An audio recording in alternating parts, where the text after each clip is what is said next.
Production funding for Behind the Headlines is made possible in part by the WKNO Production Fund, the WKNO Endowment Fund, and by viewers like you. Thank you. Memphis Mayor Jim Strickland and County Mayor Lee Harris tonight on Behind the Headlines.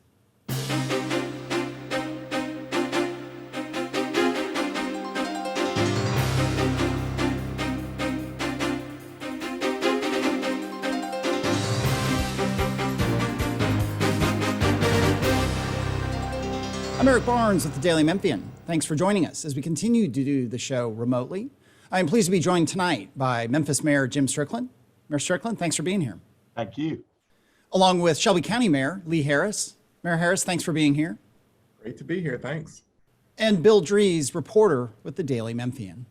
Obviously, we'll talk mostly about COVID and vaccinations and where we are with that, but we'll try to get into some of the other issues that are going on. I mean, the world continues in many ways, good and bad. But starting, and I guess maybe I'll go to you first, Mayor Harris. From your point of view, you both are on the Shelby County Task Force. Much of the ultimate authority lies with the Shelby County Health Department with Alyssa Haushalter. But you're on that task force, and obviously both of you have big influence and big voices on how things are being handled. And what more can Shelby County do right now, given all the constraints and all the complications and all the difficulties, we shall say, of the federal rollout? What more can Memphis and Shelby County do to speed up the rate of vaccinations?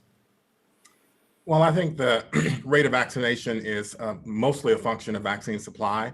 And I think that is a function of the national supply chain. So we've really got to get more of that supply released out into the states and ultimately at the local level. I think that's happening. We've heard some encouraging remarks from the incoming administration, the Biden administration, that they will release all available doses. There was some practice and pattern of holding back some of the doses so that you could be in a place to do some of those second doses at the federal level. They would hold back some of those. And so the Biden administration has announced that they're going to release all of those. So the more you can free up that blockage in the national supply chain, the more to the benefit of all of us. So I think that's really important. At the same time, we're always working to make sure we identify populations that are vulnerable and where the uptake in terms of vaccine is low. And we know that, through survey data and through some of the things we learned through national lessons. And the way you kind of increase and expand opportunity for uptake in those communities, I think is through floating locations. And so we're always trying to work to identify floating locations. We're not quite there yet because, mass vaccination has not happened. In Shelby County, vaccination is limited to very, very discrete categories: healthcare workers, a few above 75, and first responders. And so for the time being, a lot of our vaccination efforts are, at the fairgrounds location. But as we expand, we'll have floating locations that are in the communities where uptake is low or where there are vulnerable populations that are gonna, need a little bit more effort to make sure they get a shot in the arm. We are recording this on Thursday morning, and just yesterday, the current administration, the Trump administration, changed some of the recommended guidelines to bring that number down, to not hold back the second doses, to go to adults under 65 and above, as well as all adults with any sort of certain at-risk conditions. And even later today on Thursday, the Biden administration is going to do a big announcement of what it's going to recommend when it come in. So I probably, over the Mayor Harris's shoulder there is, it's actually a web address, shelby.community. And people really should go to that often. I assume you all would agree with me, because it's changing so much.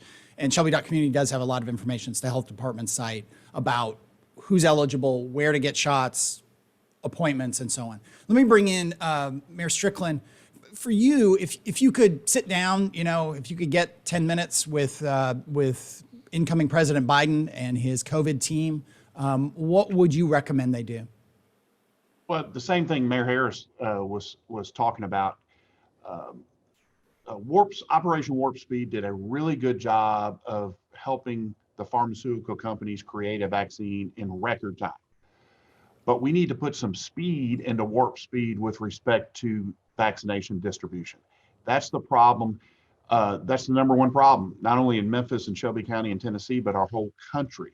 I've spoken to Commissioner Piercy with the state Department of Health, and basically they're giving us the that she's requesting the maximum amount of vaccine she can from the federal government.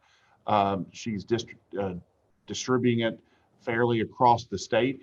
It's just we don't have enough, and that goes for the Shelby County Health Department, to our hospitals, and to our pharmacies. Those are the three groups that we're doing now. There is a small issue we need to, and we're working on it, to help the pharmacies more quickly vaccinate our nursing homes and so forth. Bottom line is the hospitals have vaccinations to vaccinate their employees and some affiliated medical personnel. The health department is working on the first responders, probably some healthcare workers, and now they're just beginning the folks 75 and older. The pharmacies have the exclusive on those senior populations, although the health department is now helping them. And there's been it's been a little slow on the uptake because it's just more difficult to vaccinate going to nursing homes, because the other locations, the public is going to the vaccination. There at the nursing homes, you're going to them. It just takes more effort. So the health department and our task force is trying to help the pharmacies, but overall it's a supply issue. Do we have I'll stay with you, Mayor Strickland, and then I'll go to Bill, but do we have enough people? We've seen in other communities, they don't have enough people to give the shots. They don't have enough people who can put the shots in the arm. And there's a real concern that once the supply does increase, as it looks like it will pretty rapidly, we think and hope, over the next month, that there won't be enough people to give shots in some communities. Does Memphis, Shelby County, do we have enough people here?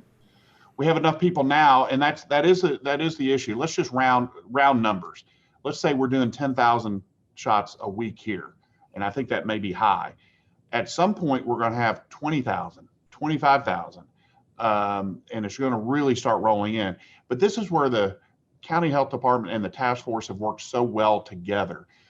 We've created a couple ways you can get. Number one, you can volunteer. We have a lot of medical personnel, EMS professionals who are volunteering to help with the vaccination.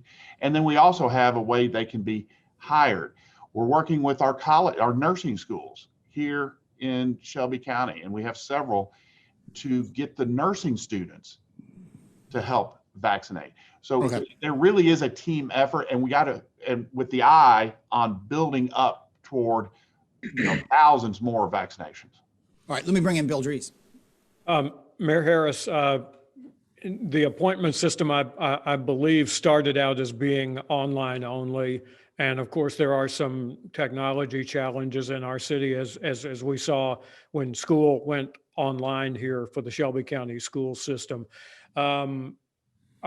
Is Memphis unique in some ways when it comes to this rollout of the vaccine that maybe we're not expected to see in other parts of the country? Yeah, we're unique. I was just in a meeting actually with Mayor Strickland even earlier, and he mentioned one point that bears repeating here, is that we have a lot of healthcare workers here. So if the first phase is healthcare workers, and we're heavily loaded on the healthcare worker end in comparison to other 21 counties in West Tennessee, that it's going to take us quite a time to get through healthcare workers here in Shelby County. And so that makes us unique. When you compare that to the other 21 counties in West Tennessee, which have lost hospitals and lost healthcare workers, they can quickly move past that phase into other categories a little bit more quickly. At the same time, obviously, we're a bigger population, more dense population. We sit on multiple borders. And the fact that we sit on multiple borders and our media markets cover a wide ranging area, that a lot of people are going to get their information from Memphis and Shelby County. And a lot of people are going to try to get their shots in Memphis and Shelby County, to be quite honest, as a result of that. So no, I think our largeness, it makes us very different. As to the rollout, I think that, appointments were just too scarce. That's the key piece here, is we just don't have enough appointments. And so people can make appointments by phone call and they can make appointments by online. But you're right to say that there was a press release that made a little bit of a distinction there. I'm not sure how far that press release went, but the health department certainly received lots of phone calls for appointments and received lots of online for appointments. The problem is there's just not enough appointments. And so the appointments ran out almost immediately. Within 24 hours, we had bookings through the month of January. So that just shows you that, there's a scarcity of vaccine, which works its way all the way through the system, that we're just not going to be able to meet demand until we get more supply. Mm-hmm. Mayor Strickland, as we get some new types of vaccines that maybe don't require below zero storage and only require a single dose, could this get better?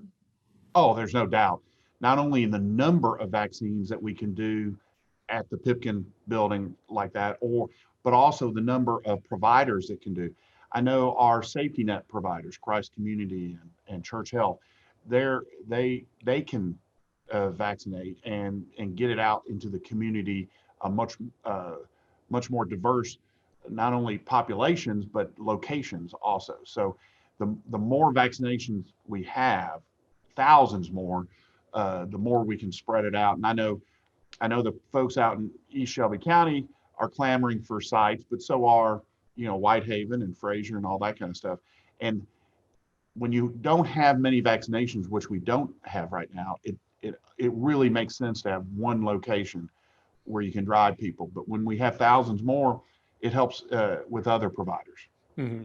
And Mayor Harris, we were talking about some of these issues beforehand, before we actually started recording the show, and a change in kind of the complicated way that this vaccine now has to be stored and has to be dealt with. It is something that has gone into the preparations and something that you've tried to deal with as best as you can. No, I think it's a terribly difficult vaccine to administer, at least with respect to the Pfizer vaccine.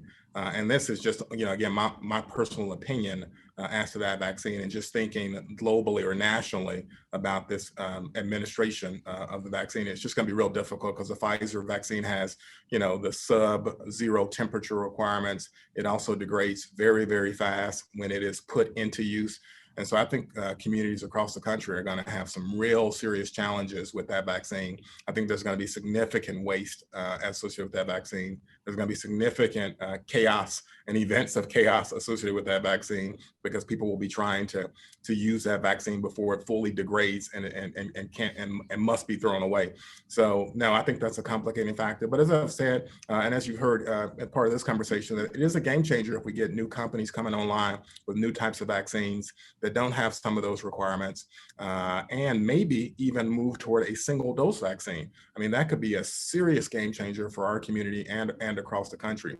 It not only makes it quicker for the health department, for the healthcare systems, for the pharmaceutical companies, for the pharmacies, it also makes it more straightforward for doctor offices, because that's another missing piece here. The doctor offices, of course, can do the COVID test, but they can't really administer a vaccine if the requirements for dispensing it are too high to make it too much trouble for them.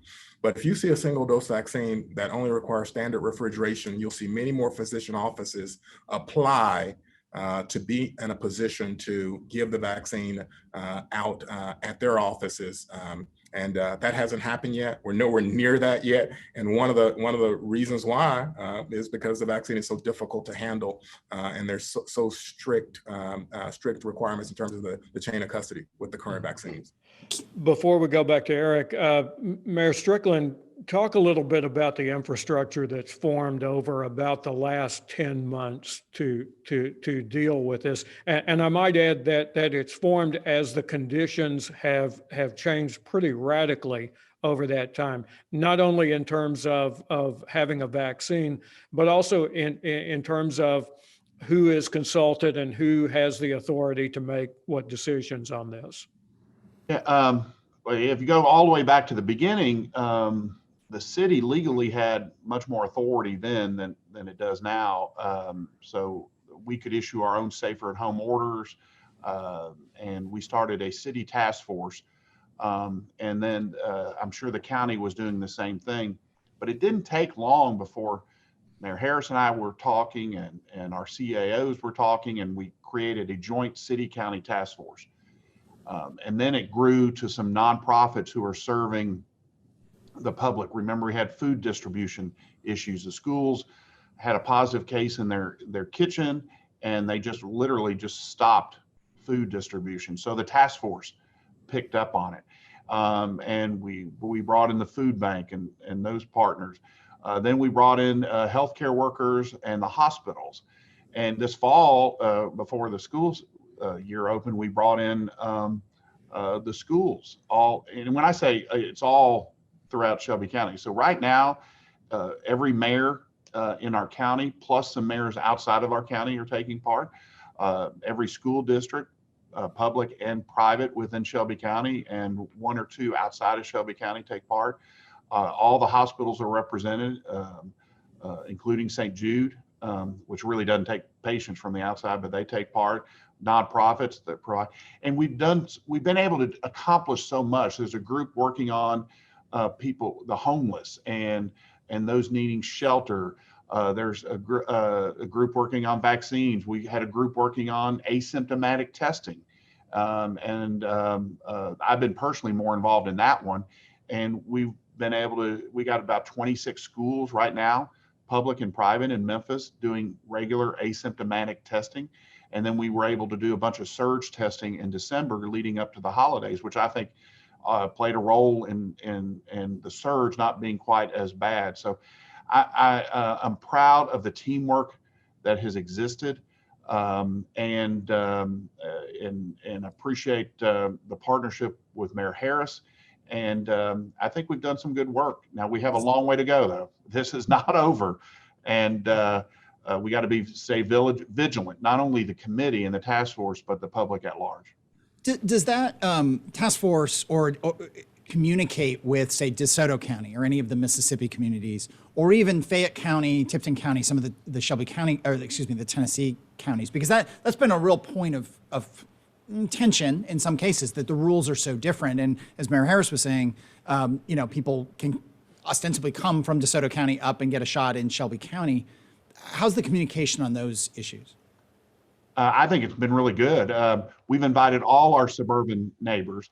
The city of West Memphis takes part almost every single meeting. City of Brownsville does. Tipton and Fayette have both been invited and will participate. I think Somerville participates. And then Mayor Harris has had a separate effort to loop in much of rural West Tennessee, but they've been invited to the task force and they participate. I'm not sure anyone from Mississippi participates anymore. Yeah. Yeah, and let me just shout out here at the mayor of Brownsville because our task force is really, really big and really takes into account perspectives all across our region. And I'm only shouting out the mayor of Brownsville because he's a real active participant, and he was on the front page of the Washington Post recently. And so, I take some encouragement that our task force is making national news because we have had a task force member recently on the front page of the Washington Post. Yeah. Let me stay with you, Mayor Harris. I think you both have mentioned schools, school, public and private, being part of the task force. But I mean, the biggest school district, Shelby County Schools, obviously has been essentially purely virtual. It's not clear when they will go to even a hybrid approach, let alone, fully in person. Are you worried about loss of learning, kids getting lost in the system, just the potential problems of what now 6 months, if you include the tail end of last academic year, a full fall semester, and now going into the spring? Are you worried about the impact on kids and learning? Oh, absolutely. I think this has been an incredibly challenging time for kids and family. I think the first priority among all the leaders since the beginning of this is trying as best we can to mitigate risk and save lives and reduce the hospital strain. But for me personally, right after that is trying to figure out how we can navigate this new terrain for kids and families. And as you said, they haven't had in-person learning for most kids in Shelby County. And I think that's a real particular, cross to bear for those families. Even the high schoolers probably can navigate it the best because, they're digital natives and they communicate a lot across these devices already. But even there's probably mental health concerns, really. I mean, with that population, just to be quite honest. And what I'd really like to see is something in terms of an in-person option for the younger kids, because I think that it's really challenging for them to navigate this new digital learning environment. So the younger kids, those with special needs, I wish we could have an option for them. I think I know what the considerations are.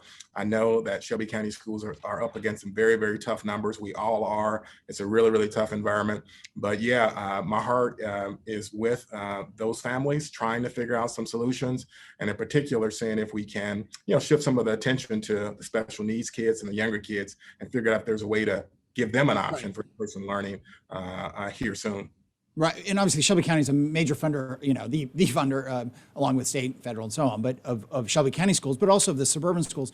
Does it frustrate you that most of the suburban schools have been able to do some form of hybrid learning, while Shelby County has not? It doesn't frustrate me. I think it's a good thing that some schools have been able to open and safely deliver in-person learning. I think that this has been really, really tough. You've seen things that are not great, like opening and closures and quarantines of classrooms and kids. These are not great, and these are things that I'm sure no one likes in terms of trying to administer a school year. But I think that a lot of the municipalities are trying to give an in-person option as safely as possible. And so I think that's good. I just wish we could expand it to create more in-person option. And for my money, I think probably the place you start is trying to figure out if there's something you can do for those young kids that can't really navigate the devices and the digital environment, and the special needs kids that it's probably not appropriate for. Eric, can I add something there? Yeah, please do. I totally 100% agree with Mayor Harris there. It'd be great to get these younger students in. And that's all the more reason we need more vaccinations, because we've got to finish the healthcare workers, we've got to finish the 75 and olders, and then we can get into the teachers. And maybe once the teachers have been vaccinated, the Shelby County schools will feel it's safer to start that in-person learning, or at least some kind of hybrid system. But we've got a long way to go, so we need more vaccinations to get through the healthcare workers and the folks 75 and older. Right. Let me go back to Bill.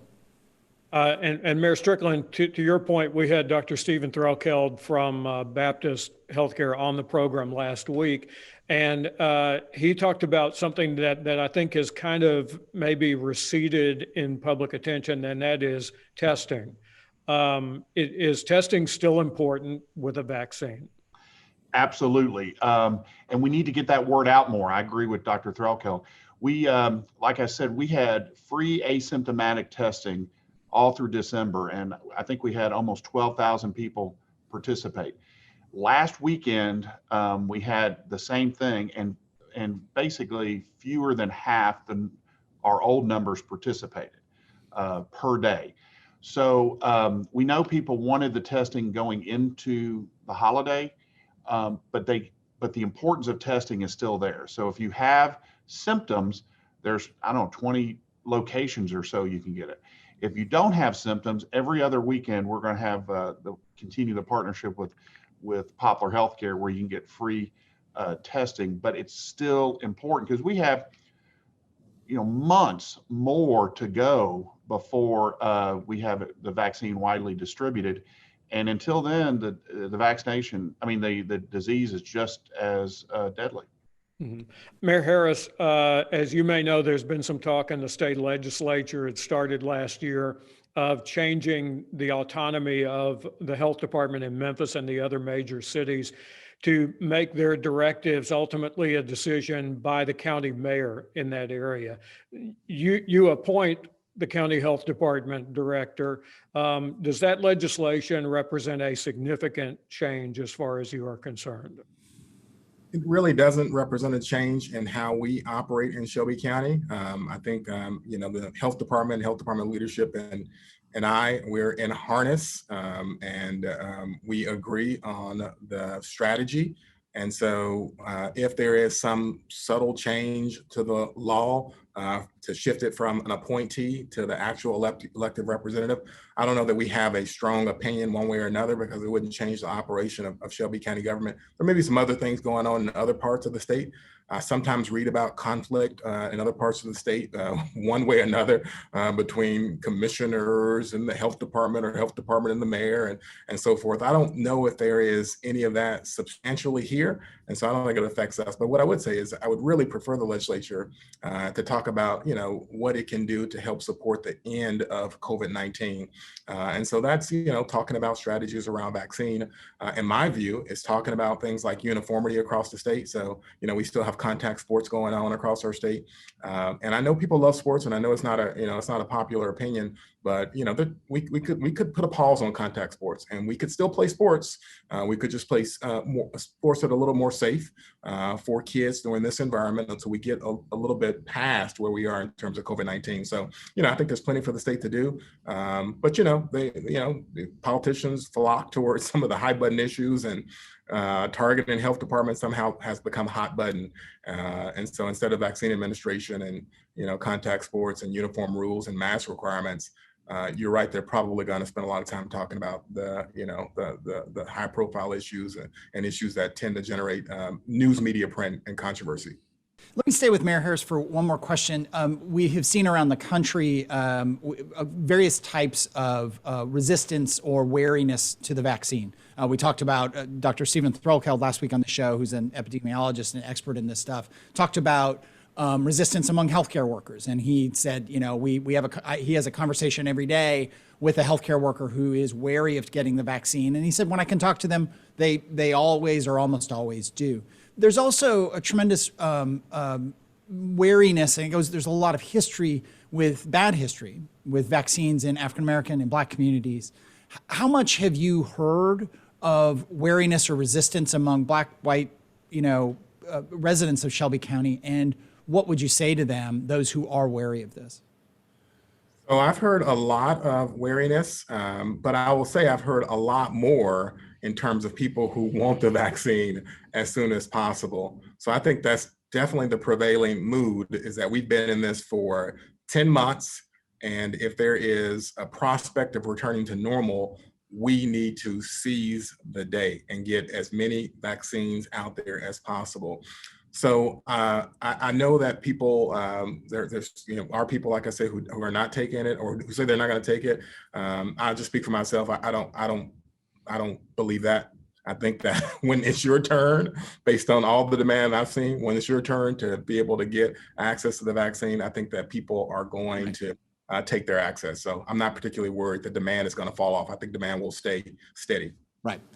I'm going to move on with you, Mayor Strickland. Bill may have some other questions on COVID, but I was going to, the world continues, as I said earlier.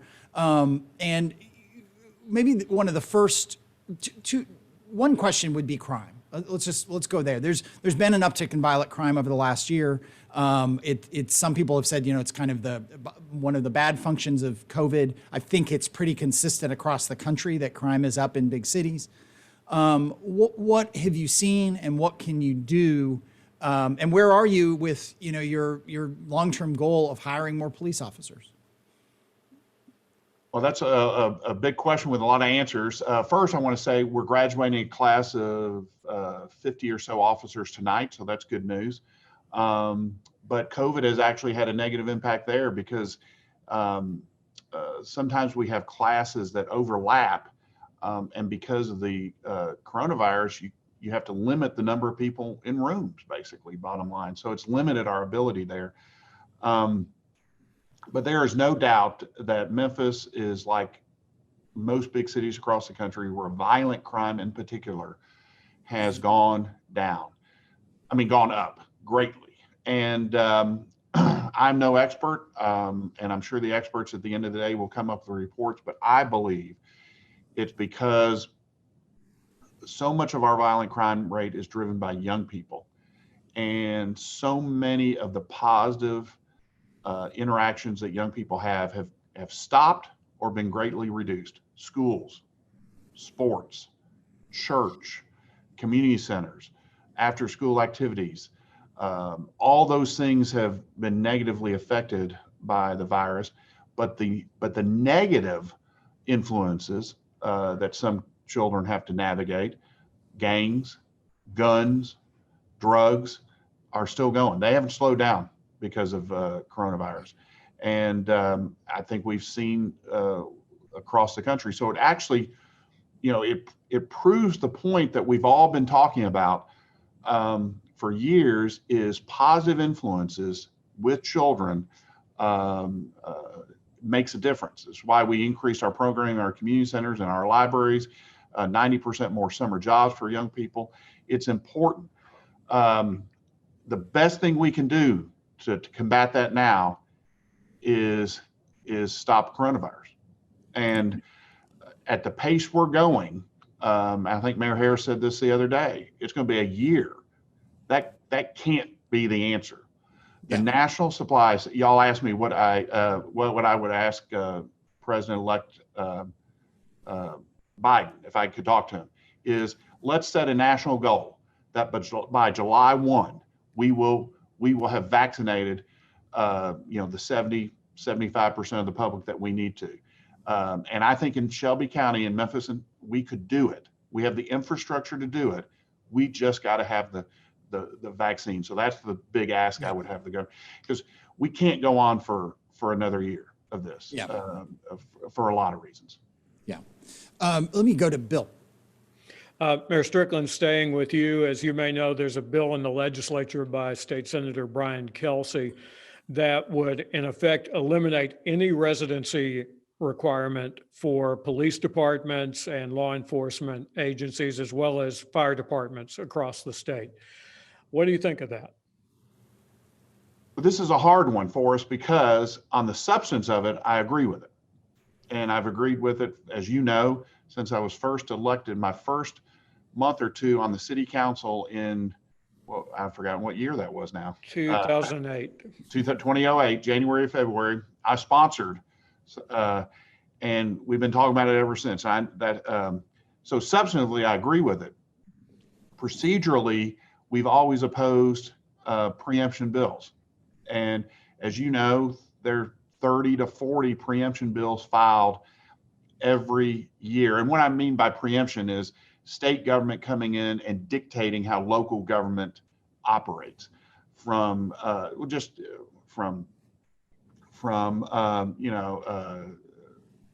well, there's all kinds of ways. Living wage ordinances. Airbnbs, we're just limited. And we've always opposed those. So I first want to read the bill. I haven't read it yet. And then we have to, look at how many preemption bills are out there. But I don't have an answer for you now because of that conflict. Right. Mayor Harris, the county commission has passed a resolution directing your administration to come up with a cash policy because budget season is just around the corner. It'll be here in the spring. Basically, a way to line up the expenses, the bills you have to pay when you have to pay them with the revenues that come in. What goes into creating that kind of policy or updating that kind of policy? So I think this is a recommendation from the state and also our finance team. And so we're pretty supportive of some kind of policy that can get some agreement from the county commission about how we spend our cash. It's just the idea that we would make sure we spend early on the high priority items, and where we have a little bit more flexibility, we may have some delays on some of the lower priority items in terms of managing our cash flow. If we manage our cash flow well, there's some tangible benefit. It means we have to do a little bit less in terms of short-term borrowing. We do pay for some of our short-term borrowing, so we'd be able to avoid some of that. So managing cash flow would be great. It's obviously more difficult to get that kind of agreement on the county side than elsewhere, because on the county side, we have a lot of elected officials.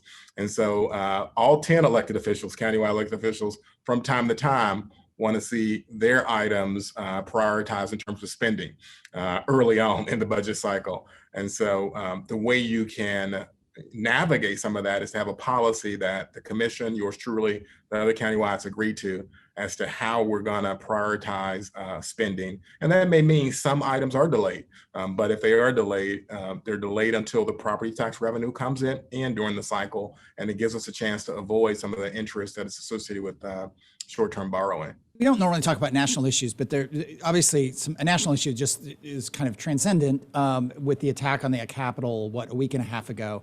The second impeachment of Donald Trump. We're taping this on Thursday, so constantly ever-changing story. And I want to get both your takes on it from 2 points of view. One, Memphis has had its share of protests and sit-ins and of various types. Some extremely peaceful, some with some violence, and in between. And also, both of you, whether you like it or not, or have done it or not, have been talked about future office. And sometime, Steve Cohen will no longer be the representative in the House of Representatives, and both of your names have come up as future possibilities. So I'll go to back to the senior mayor here. I'll go to Mayor Strickland first, and first your thoughts and your feelings about the attack on the Capitol, and your take on the votes that led to it to not certify the Electoral College. Well, first, I believe Congress should have certified every state. When you have 50 or 60 lawsuits across the country and none of them sustained any widespread fraud or irregularities, that's proof of positive, at least for this one lawyer here. And I was watching live last Wednesday. I now that with coronavirus, I eat lunch at my desk every day. So I thought I'd turn on and watch the process. So I watched the violence take part. Now, my overall reaction was just anger. That I was angry that these people were doing this, trying to literally overthrow our democratic process. And I was also angry that the leadership of the police department there was completely unprepared. As we've seen more and more videos, a lot of those frontline police officers did the best they could, but they were just overwhelmed by numbers, and that angers me. And the fact that one of them was killed should outrage all of us. And then as we've gone on, it also saddens me that we've gotten to that point in this country, that people don't believe in our process, and there needs to be accountability, and I fully support the prosecution of all those people who breached the Capitol. You can see it in comment sections, you can see it online, you can hear elected representatives saying that it was bad, but it's not that much different than protests around the country. Were any of the protests that have happened in Memphis over the last 4 or 5 years, were they equivalent? Oh, not even close. In fact, that's almost an unwritten story, and I'm glad it's not newsworthy. The last year in Memphis, all through, especially this summer, when so many of the protests across the country got violent, it really didn't happen in Memphis. At most, we had maybe 4 buildings spray painted and 2 buildings, the windows were broken. At most, I mean, that's remarkable. And even last summer, I gave credit to the leaders of those protest movements for insisting on nonviolent protests. And I give credit to our police department, who I think cooperated greatly with those protests. So no, it's not. Now, if you compare it to the more violent ones that have crossed the country, which I condemned at the time and still condemn, but I will say there is a difference. What happened in Washington last week was an attempt to overthrow our government. And maybe worse. I mean, were they trying to kidnap people? Were they trying to harm people? The violence that happened in protests this summer, and where was it worse? Maybe Portland was worse, or Seattle. I condemned the violence, the property, but it was just different because of what was going on in DC. Let me ask and then I promise I will go to you, Mayor Harris, for your thoughts on all this, but just Zoom-wise, it's easier to stay in one place.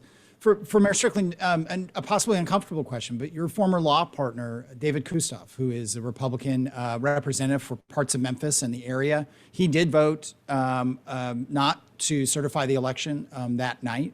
There's been a lot of criticism, and there's also been support. But have you spoken to Representative Kustoff about that, and how did that conversation go, if so? Well, I disagree with one of his votes on the on certification of elections, and I've told him that. But David has been my friend for 30 years. I intend that he's going to be my friend for the next 30, and that friendship overrides our disagreement with respect to that. I'm sure I've done things in the last 5 years that he's disagreed with. Well, I know he has, because he's told me. But I'm not going to go into the details of the conversation. Fair enough. He will always be my friend. To you, Mayor Harris, on the same question, the protests here relative to the attack on the Capitol, and is there any equivalency in those? And also just your thoughts on what that looked like and what that felt like to you. Well, absolutely not equivalent. There was an attempt to overthrow an election, and I can't imagine a worse moment for us during our lifetimes. But I think I've said that and felt that way a number of times over the last, so many years, and somehow things continue to get worse in our politics. And in terms of the trust people have for leadership, and in some of these kind of, other public assets like the media. And so we continue to dig deeper into this hole, and things unfortunately seem to continue to get worse. That was a particularly low point in a period when we've had lots of really, really low points. And so I don't know what we do from here, because I think we're kind of at this point fixed that this controversy will continue to fester and burn for several more weeks, because there'll be an impeachment in the first days of the Biden administration, it looks like. And that impeachment in the first days of the Biden administration is going to continue to create